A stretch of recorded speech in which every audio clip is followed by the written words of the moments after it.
I'm Jim Ross. He's Matt Van Horn. And this is the 3 Mile Domination Podcast.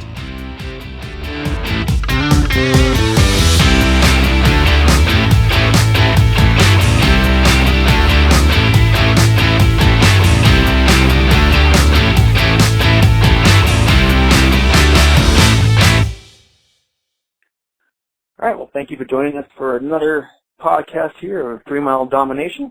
How's it going, Matt? I'm doing well, and yourself? Keeping busy. We're always busy, so it's kind of nice having these talks once in a while. We can just sit down and chat and not worry about having the phone ringing off the hook. So that's actually nice to break doing these podcasts. Yeah, we don't get that much time very often. Yeah, I know. What's time? I swear sometimes. Anyway, we'll get right into it here. Some of these topics, just talk here, some of these topics are simplistic at times, and I think, everyone kind of knows this, and that's just, I won't worry about talking about it. But then at the same time, I get some questions where it's like, well, you've been in the storage industry for a long time, you should know this by now, but all right, let's revisit it. And this kind of came up this week. And that's the differences between occupancy and economic percentages, and really what that difference is. And, I'll let you break it down, Matt, but again, it's just kind of one of those things where I guess we've just been around the industry for so long, it's just kind of, second nature. But I could see if you're new to storage and you really haven't looked at the numbers, well, you may have a question on what that really means. So I'll let you kind of go a little more in depth on that. Sure. I mean, basically, it really comes down to what we talked to you about before is, unfortunately, sometimes when you're in something every day, all day, and Jim and I, it's been 15 years apiece, you start to assume things, unfortunately, and you assume people know certain things, and you assume, just like we do with our customers. We do, our managers do self-storage every day, and we assume that our customers would know what a 10 by 10 is because we do it every day. And the fact is that they really don't. And, just like they really don't know the average price of a 10 by 10 in their area, and if they get a rent increase that they know all the rates in the area like we do. It's just one of those things that we just assume, I think, a little bit too much. But, it's often where Jim and I go into a property and we see this, and this is a constant issue, economic versus physical occupancy. We have a lot of people, and this dovetails a little bit into revenue management, but we'll go into that. Physical occupancy is, how many units do I have rented out of how many that I totally have? And, it's a good gauge. It's nice to know what that occupancy percentage is, but I think sometimes with physical occupancy, we put way too much importance on it. Way too much. And I think economic occupancy, which is the other occupancy that we tend to track, we do track very closely, which is your, actual rent divided by your standard or potential rent, which gives you how much, when you've priced your units at $100, say you have a 10 by 10, you price it at $100, well, how close are you getting to that rate? If you're only getting $90 out of the $100, well, it's only 90% economic occupancy. But if it goes above that, it goes above 100%, which economic occupancy is the only one that can do that. So it's a really, really good economic indicator when your, economic occupancy is very high. I mean, if you have 100% physical occupancy where all of your units are rented, let's say you have 10 by 10s and they're all rented, well, then that's 100% physical occupancy.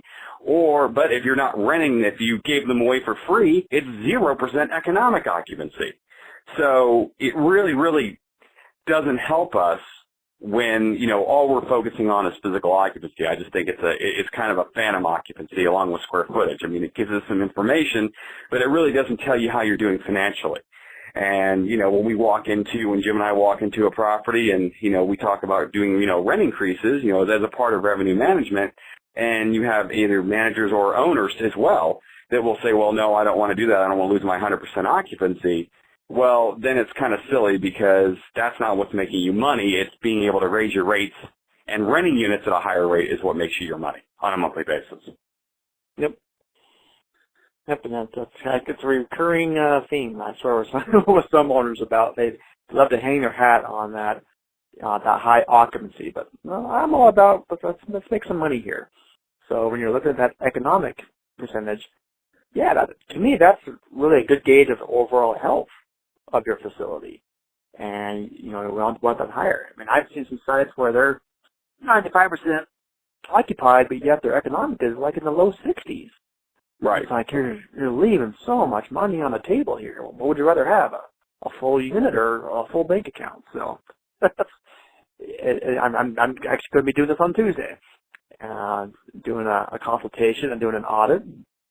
I know this is going to be coming up because he really loves his full facility, but nope, I'm going to help breaking it down here because I know his economic is like in the 70s. It's like, nope, we're going to take it step by step and see what we can do to boost those rates and get that economic percentage up, and they'll be happy. You just got to look at the numbers. Again, we're going to go back to knowing the numbers here, but economic percentage is really important to look at, and a lot of the softwares out there you don't have to worry about dividing and figuring it out yourself. They'll give you the flat-out economic percentages right in your reports. Yeah, I mean, if you look in your reports, we have three main occupancies that we track. Three main ones. I mean, there's a bunch of small things you can look at, but the three main occupancies are economic occupancy, square foot occupancy, and physical occupancy or unit occupancy. And economic occupancy is really the most important one. I mean, if you're an owner and investor and you're listening to this right now, your economic occupancy is the gauge of what you're going to be able to sell your property for at some point in time if whatever your exit strategy is. Luckily, Jim and I not only have done management, well, we've done development, and we've done acquisitions, and when we're looking at this, it's a whole wide range of a skill set. And the first thing I look at when I look at a package from somebody that wants to sell their properties, I'm going right to the numbers. I want to see what their economic occupancy is, and then I want to see how close it is to their other occupancies. Because if their physical occupancy is way high, and just like Jim said, their economic occupancy is lethargic, well, then I know they're discounting or giving away units for far less than what they're hoping for. So it really doesn't help because you can't hide it. I mean, people think, I have a high occupancy, everybody will think I'm making money, but when you look at the numbers, it really doesn't mean that. So, yep. There are different ways of going through this, and physical occupancy is nice to look at, but if you're 100% physically occupied, 100%, let's take that number, you are losing money. You are. You're losing money because, A, if you're 100% occupied, that means there's a lot of people that want your service and you're not charging enough. Number two, if you're 100% occupied and you won't raise your rents and you're just sitting there, you're losing money in the effect that your expenses are going up. Your utilities are going up. Your property taxes are going up. Payroll's going up. If you offer insurance benefits, God knows those are going up. So all of those expenses are going up, but while you're sitting there with your 100% occupancy, it's eating in your NOI. You're not increasing your NOI at all. And the other thing you're wasting is your marketing money.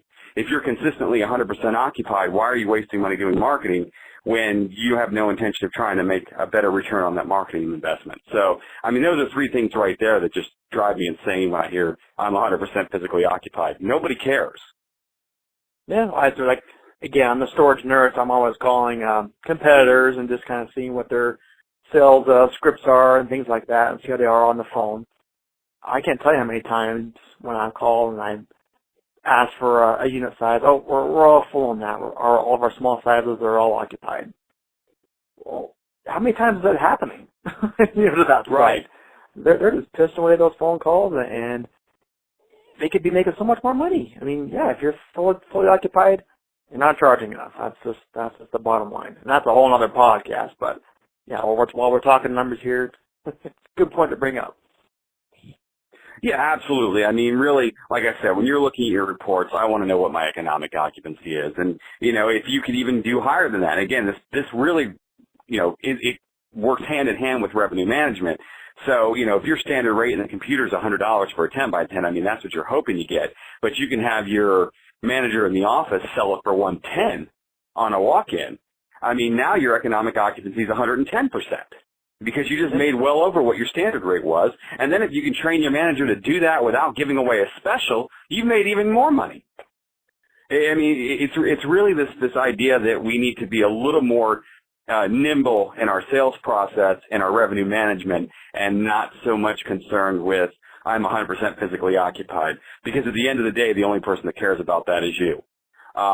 Everybody else, like myself, if I'm looking to purchase your property, it doesn't mean much to me.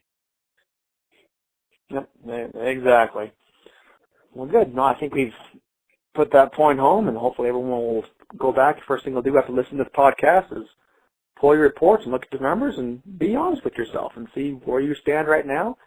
And the nice thing is, it really doesn't take a whole lot to turn that number around. If your economic percentage is quite low, which that happens quite a bit when me and Matt took over locations, really after a few months and doing some of these tips and techniques that we've talked about and all the previous podcasts, I can boost that 10 to 15% in some cases just within a couple months.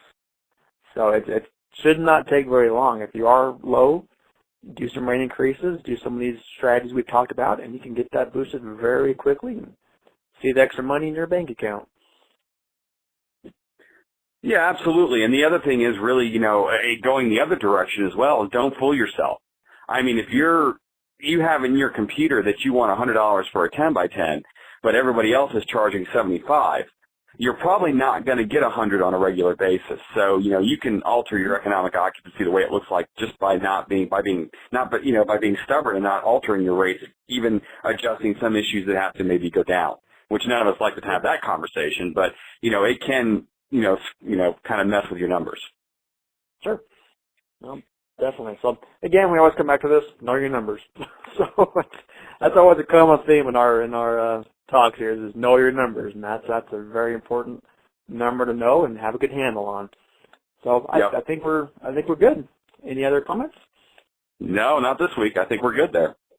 Well, that'll work. All right, let's wrap this one up, and we will talk again soon. All right, have a great week. All right, take care. All right, bye. Thanks for listening to the 3 Mile Domination Podcast. Please check us out at our website, 3miledomination.com, where you can download our free ebook, connect with us on all the social media platforms, and to subscribe to this podcast. Please spread the word to those you think that will benefit from this show. Just don't tell your competitors. Thanks again.